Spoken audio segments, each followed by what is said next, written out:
యేసుక్రీస్తు నామంలో ఈ గూగుల్ మీట్కి కూడా వచ్చిన సహోదరులందరికీ కూడా వందనాలు తెలియజేస్తూ ఉన్నాను. ఈరోజు మనం నేర్చుకోబోయే పాఠం ఏంటంటే, యోహాను సువార్తలోని 3వ అధ్యాయంలో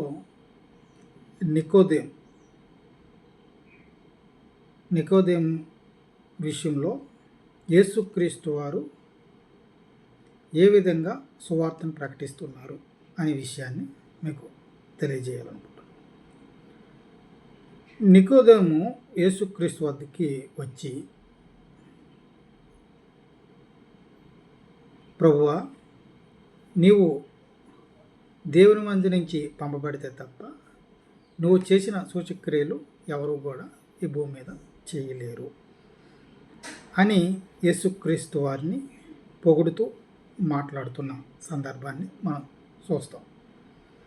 అయితే ఆయన వచ్చిన దాన్ని బట్టి, ఆయన మాట్లాడిన దాన్ని బట్టి యేసుక్రీస్తు వారు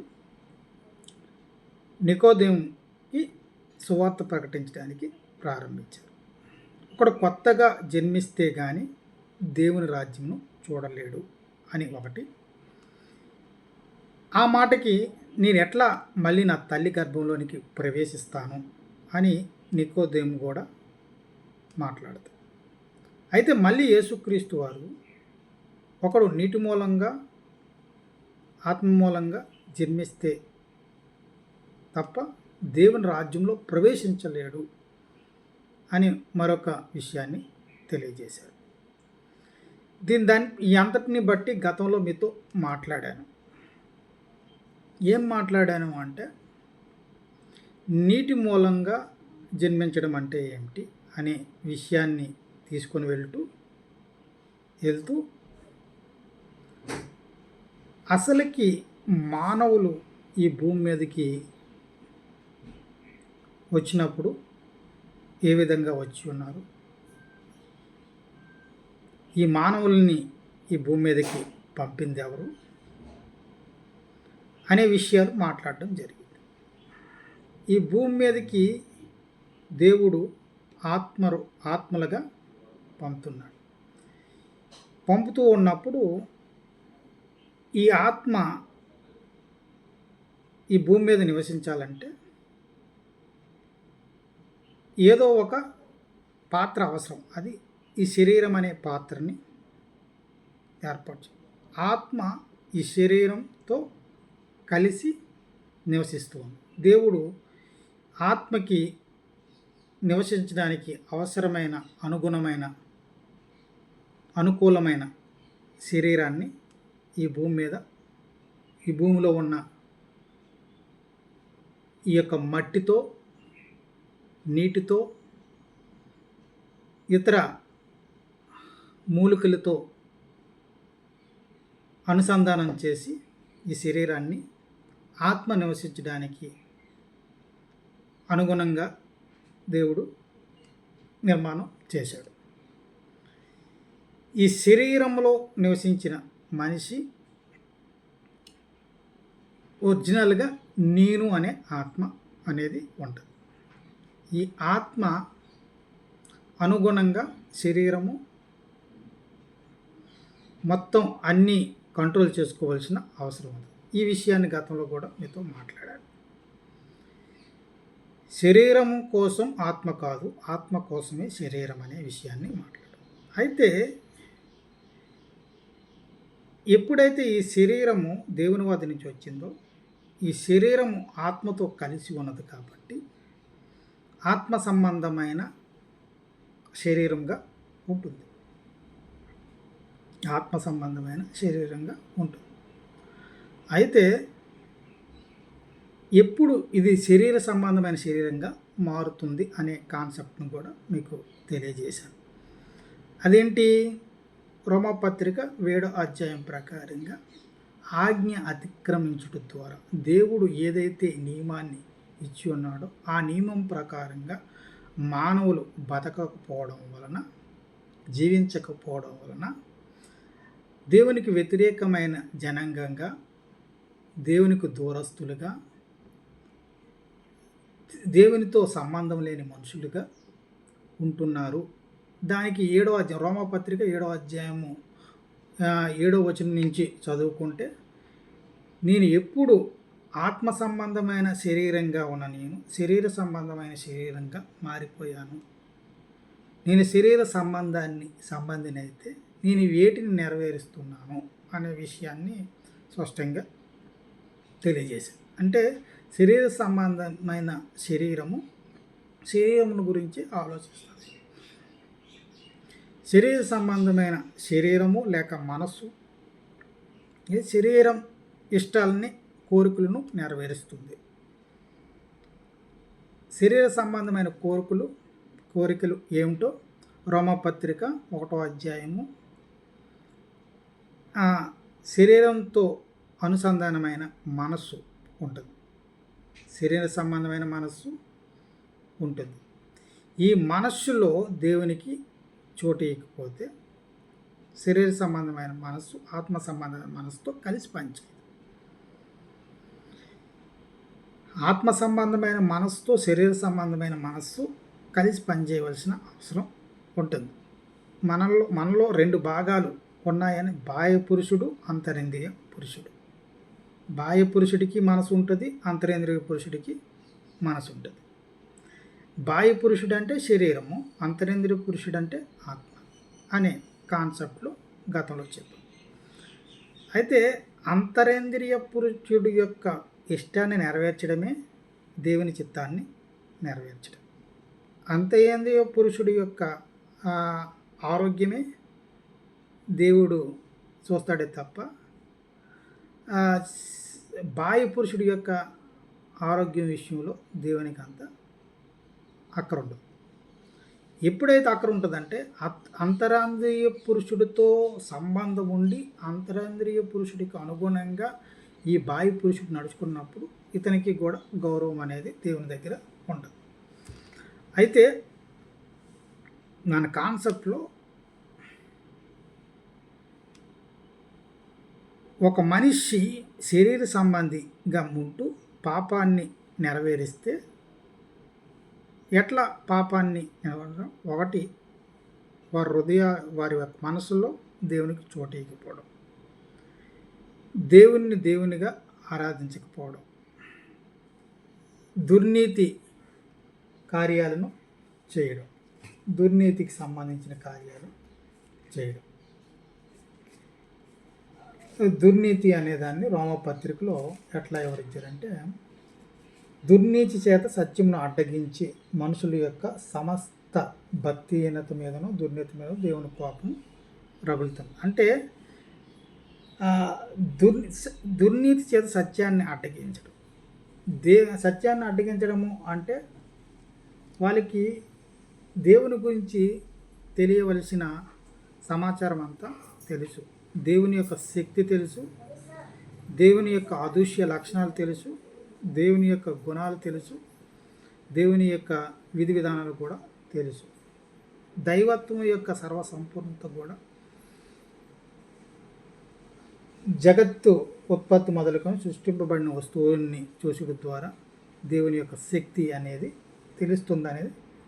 కాబట్టి వాళ్ళకన్నీ కూడా తేటగా కనబడిన దేవుని యొక్క మహిమకు భయంపరచకుండా, దేవునికి కృతజ్ఞతాస్తుతులు చెల్లించకుండా దేవుని దేశించే వ్యక్తులుగా ఈ మానవులు మారిపోతున్నారనేది దేవుడు వారిపైన న్యాయారోపణ చేస్తూ ఉన్న విషయం.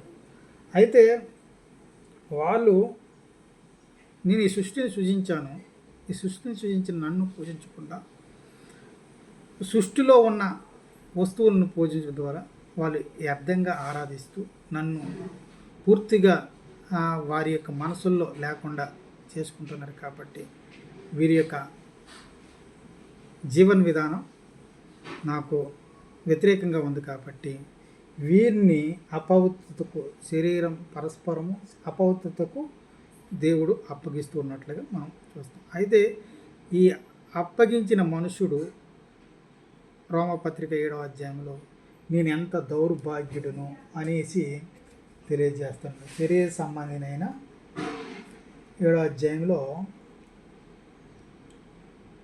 23వ వచనంలో వేరొక్క నియమం నా అవయవంలో ఉన్నట్లు నాకు కనబడుచున్నది. అది నా మనసునందు ధర్మశాస్త్రంతో పోరాడుచు నా అవయవములలో ఉన్న పాప నియమం నన్ను చెరపట్టి లోపరుచుకున్నది.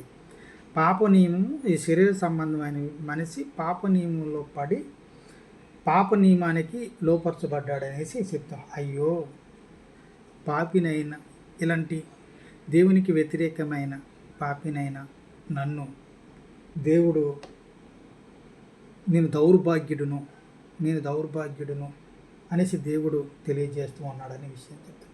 కాబట్టి ఇట్టి మరణంకు లోనగు శరీరం నుండి నన్ను ఎవడు విడిపించును అనే ఒక వేదనతో కూడిన భావాన్ని వ్యక్తపరచడం జరుగుతుంది.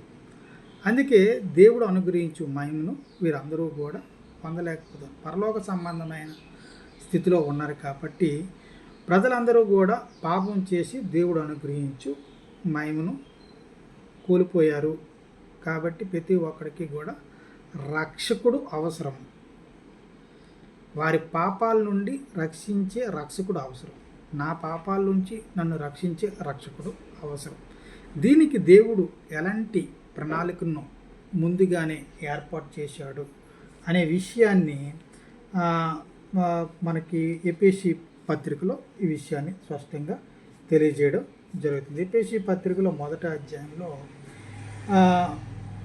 మనకి 3వ వచనంలో దేవుడు పరలోకములో ఆత్మ సంబంధమైన ప్రతి ఆశీర్వాదము కూడా మనుషుల కోసం ఉంచాడు అనే విషయాన్ని స్పష్టంగా తెలియజేయడం జరుగుతుంది. కాబట్టి ఆ ఆశీర్వాదం ఎట్లా అనగా వస్తుంది మీకు అంటే దేవుడు తన అని ఇక్కడ ఎట్లా అనగా తన ప్రియుని యందు తాను ఉచితంగా అనుగ్రహించిన తన కృప మహిమకు కీర్తి కలిగినట్లు. ఇది ఈ మహిమైశ్వర్యము దేవుడు ప్రజలందరికీ కూడా ఉచితంగా అనుగ్రహిస్తూ ఉన్నాడు. ఈ పాపం నుండి నేను ఎంత దౌర్భాగ్యుడును, ఈ శరీరంలోనైన పాపం నుండి నన్ను ఎవడు విడిపింపగలడు అనే భావన మనకి కలిగినప్పుడు దాన్ని విడిపించడానికి కావాల్సిన ప్రణాళికను దేవుడు ముందుగానే మనల్ని విడిపించడానికి కావాల్సిన ప్రణాళికను తండ్రి అయిన దేవుడు ముందుగానే ఏర్పాటు చేసి ఉన్నాడని చూస్తూ ఉన్నాం. కాబట్టి తన ప్రియునందు యేసుక్రీస్తు ద్వారా మళ్ళీ మానవులందరూ కూడా తన వద్దకు రావడానికి అవకాశాన్ని కల్పిస్తూ ఉన్నట్లుగా మనకి కనబడుతుంది. అయితే తన చిత్త ప్రకారమైన దయా సంకల్పం చొప్పున యేసుక్రీస్తు ద్వారా తనకు కుమారులుగా స్వీకరించుటకై మనల్ని ముందుగా తన కోసం నిర్ణయించుకొని మనము తన ఎదుట పరిశుద్ధులను నిర్దోషమునై ఉండవలనని జగత్ పునాది వేయబడక మునిపే ప్రేమ చేత ఆయన క్రీస్తులో మనల్ని ఏర్పరచుకున్నాడు. ఈ క్రీస్తులో మనల్ని రక్షించే ప్లాన్, క్రీస్తుని రక్షకుడిగా మనకి ఏర్పాటు చేసే ప్లాన్ జగత్ పునాది వేయబడక మునిపే నిర్ణయింపబడ్డదనేసి మనం వాస్తవంగా దాన్ని గమనించాలి. ఆ ప్లాన్ ద్వారా ఏం జరుగుతుంది? దేవుని కృపా మహేశ్వర్యం బట్టి ఆ ప్రియుని యందు ఆయన రక్తం వలన మనకి విమోచనము అనగా అపరాధములకు క్షమాపణ, మన అపరాధములకు క్షమాపణ మనకు కలిగి ఉన్నది. దానివలన ఏం జరుగుతుందంటే మానవులు అందరికీ కూడా అపరాధములకు క్షమాపణ అనేది మనం చేసే నేను చేసే అపరాధములకి దాని నుంచి నేను దౌర్భాగ్యుడిగా మారిపోయాను. ఈ దౌర్భాగ్య స్థితి నుంచి నన్ను విడిపించేది ఎవరు అని నేను అడుగుతున్నప్పుడు దానికోసం దేవుడు ఏర్పాటు చేసే ప్లాన్ మనకి ఉంది అని గ్రహించడానికి దేవుడు అవకాశాన్ని కల్పిస్తూ ఉన్నాడు. అందుకే కాలం పరిపూర్ణమైనప్పుడు జరగవలసిన ఏర్పాటును బట్టి ఆయన తన దయా సంకల్పం చొప్పున తన చిత్తమును గురించిన మర్మం మనకి తెలియజేసి మనకు సంపూర్ణమైన జ్ఞాన వివేచన కలుగుటకు ఆ కృపను మన ఎడల విస్తరింపచేసెను. ఈ సంకల్పమును బట్టి ఆయన పరలోకంలో ఉన్నవే కానీ భూమి మీద ఉన్నవే కానీ సమస్తమును క్రీస్తునందు సమకూర్చి సమకూర్చి సమకూర్చవలనని తనలో తాను నిర్ణయించుకున్నాడు. ఇదంటే పరలోక సంబంధం వాటిని భూలోక సంబంధమైన వాటిని క్రీస్తునందు ఏకం చేయాలి. దానికి కావలసిన విధానంలో క్రీస్తు గురించి మనం ఆలోచిస్తే యేసుక్రీస్తు ఈ భూమి మీద పరిశుద్ధుడిగా ఉన్నాడు, పాపం లేనివాడిగా ఉన్నాడు, నిర్దోషమైన వ్యక్తిగా ఉన్నాడు. ఆయనలో ఏ కలంకమైనను లేని వ్యక్తిగా ఉన్నాడు. ఎఫెసీ గ్రంథంలో మనమైతే దేవుని ఉగ్రతకు పాత్రులుగా ఉన్నాం, దేవునికి దూరస్తులమై ఉన్నాం, దేవునిగా ఆరాధించి లేని ప్రజలుగా ఉన్నాం, పరలోక సంబంధమైన నిరీక్షణ లేని వారంగా, దేవుడంటే ఎవరో తెలియని స్థితిలో ఉన్నాం, తండ్రి అంటే ఎవరో తెలియని అంధకారంలో ఉన్నాం. ఈ అంధకారంలో ఉన్న దౌర్భాగ్యులమైన మనల్ని దేవుడు ముందుగానే తన ప్లాన్ ప్రకారంగా యేసుక్రీస్తు అనే రక్షకుడిని ద్వారా మనల్ని రక్షించడానికి ముందుగానే తనలో తాను ప్లాన్ గీసుకున్నాడు. కాబట్టి దేవుని యొక్క చిత్తాన్ని ప్రకారంగా ఏదైనా తండ్రి అయిన దేవుని యొక్క చిత్త ప్రకారం అది యేసుక్రీస్తు వారు ఈ భూమి మీద నా చిత్తాన్ని నేను నెరవేర్చడానికి రావట్లేదు, నా తండ్రి చిత్తాన్ని నెరవేర్చదు. నా తండ్రికి ఈ యొక్క సమస్తం పైన తనలో తాను ఆలోచించుకునే ఒక ప్లాన్ ఉంది. ఆ ప్లాన్ ఇంప్లిమెంటేషన్ చేయడానికి నన్ను తండ్రి అయిన దేవుడు ఉపయోగించుకుంటున్నాడు. కాబట్టి నా ద్వారా ఈ సృష్టి జగత్తు ఉత్పత్తికి ముందే పరలోకంలో ఏం చేయాలో అన్నిటిని కూడా మాతో చెప్పి ఉన్నారని యేసుక్రీస్తు స్పష్టంగా తండ్రి ఏది చెప్తే అదే నేను చేయడానికి సిద్ధంగా ఉన్నాను. అందుకే ఈ భూమి మీద ఉన్నప్పుడు ఆయన తండ్రి దేవునికి కుమారునిగానే ఉన్నాడు. అదే పరలోకంలో కూడా తండ్రి చిత్తాన్ని నెరవేర్చుట్లో దేవునికి కుమారునిగా ఉన్నాడు. యథార్థంగా నీతిగా నిజాయితీగా శుద్ధ హృదయంతో తండ్రి ఎదుట యేసుక్రీస్తు వారు ఉన్నట్లుగా మనకి కనబడుతుంది. అట్లాగే ఈ భూమి మీద ఉన్నప్పుడు కూడా తండ్రి చిత్తాన్ని పరిపూర్ణంగా నెరవేర్చినారు అనే విషయం. కాబట్టి ఈ భూమి మీద పుట్టిన ప్రతి ఒక్క మనుషుడు పాపానికే బాధ్యుడైపోతాడంటే పాపాన్ని జయించే సమర్థుడు యేసుక్రీస్తు ప్రభు అని మనం గుర్తించాలి. పాపాన్ని జయించగలిగే శక్తి యేసుక్రీస్తు ప్రభు.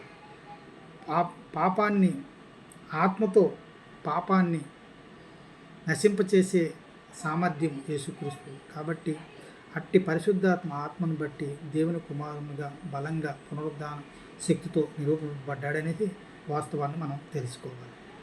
అయితే ఇప్పుడు ఆయన ద్వారా మనలాంటి నాలాంటి పాపులందరినీ కూడా రక్షించడానికి గొప్ప శక్తిమంతుడే ఉన్నాడు. ఆయన రక్తము ద్వారా ఏర్పాటు చేయబడిన నిబంధన,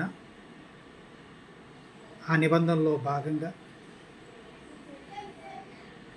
ప్రతి ఒక్క మానవునికి యేసుక్రీస్తుని గురించిన సువార్త ప్రకటింపబడినప్పుడు యేసుక్రీస్తు దేవుని కుమారుడిని ఎవరైతే విశ్వాసమిస్తారో వారందరూ కూడా దేవుని కుమారులు అవడానికి దేవుడు అవకాశం కల్పించి ఉన్నాడు.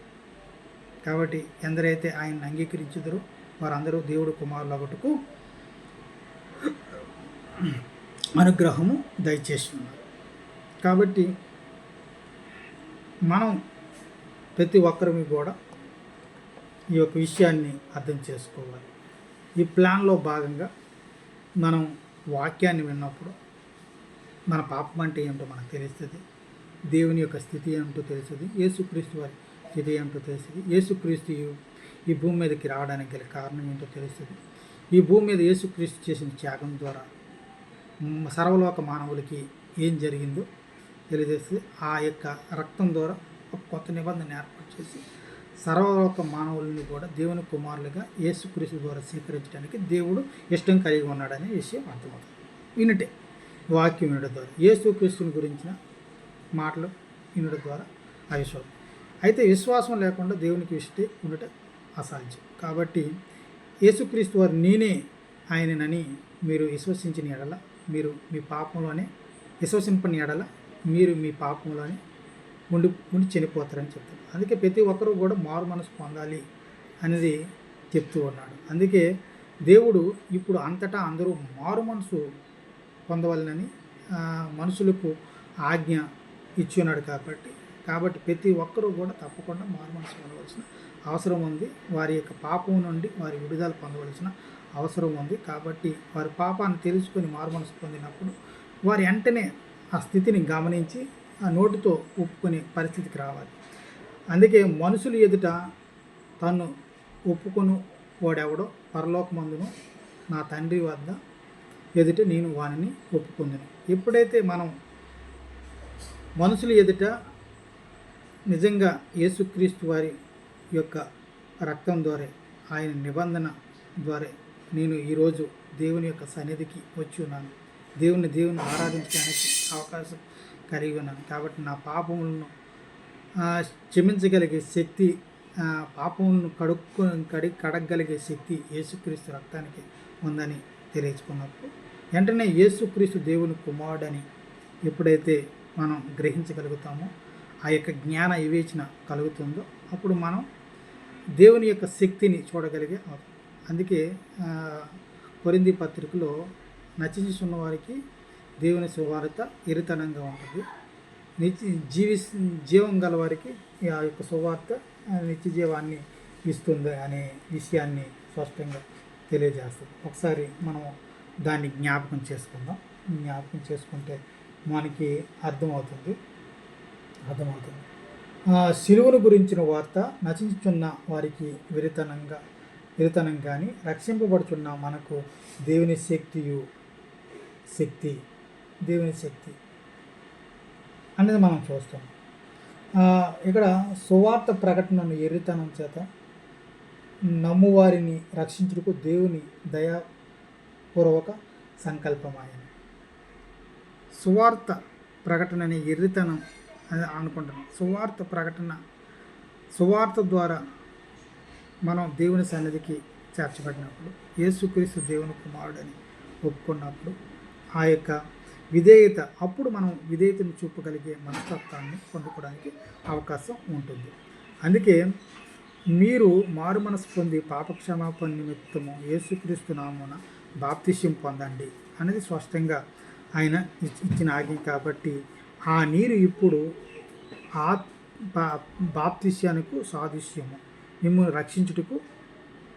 కాబట్టి నీటిలో మనం ములిగిన తర్వాత మనం రక్షింపబడ్డాం అనేది నివారణ, మన యొక్క పాపములు ఆ క్షణం నుంచి క్షమించబడ్డాయి అని దేవుని యొక్క యేసుక్రీస్తు వారి యొక్క రక్తము మన పాపములను పూర్తిగా కడిగివేసింది అనే నమ్మకాన్ని తీసుకొని వచ్చినప్పుడు, నమ్మి బాప్తిస్యం పొందినవాడు రక్షింపబడతాడు, నమ్మని వాడికి శిక్ష విధింపబడును అనే విషయం ఉంది. ఎప్పుడైతే రక్షింపబడిన తర్వాత జీవితం ఎట్లా ఉండాలంటే, రక్షణ పొందిన తర్వాత అంతం వరకు నమ్మకంగా జీవించవలసిన అవసరం ఉంది. మరణం వరకు నమ్మకంగా ఉండు, నీకు జీవ కిరీటం ఇచ్చేదనని తెలియదు. కాబట్టి నిరీక్షణ నుండి చలింపక విశ్వాసం నందు నిలిచి ఉండవలననేసి సువార్త వలన కలుగు నిరీక్షణ నుండి చలింపక విశ్వాసమందు నిలిచి ఉండవాలని దేవుడు మనల్ని కోరుతున్నాడు. కాబట్టి ఆ విధానంలో ప్రతి ఒక్కరికి కూడా మనం రక్షణ పొందని మార్గాన్ని దేవుడు స్పష్టంగా తెలియజేస్తున్నాడు.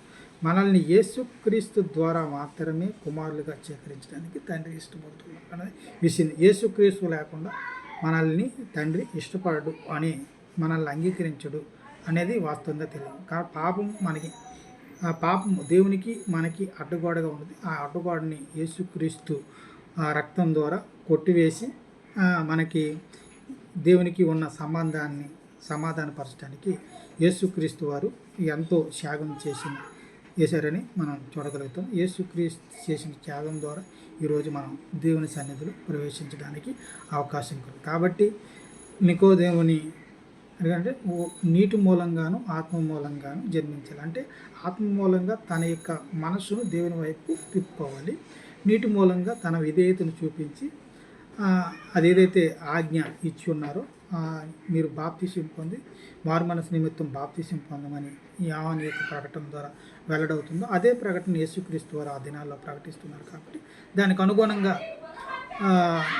ఈ యొక్క దానికి అనుగుణంగా నికోదేము లోబడాలనేసి సువార్త ప్రకటిస్తున్నప్పుడు ఆయన దాన్ని తిరస్కరించినట్లుగా మనం ఆ యొక్క సందర్భంలో చూస్తాం. కాబట్టి ఈ యొక్క వాక్యాన్ని మీ అందరికీ కూడా యేసుక్రీస్తు నామములో వందనాలు తెలియజేస్తాం.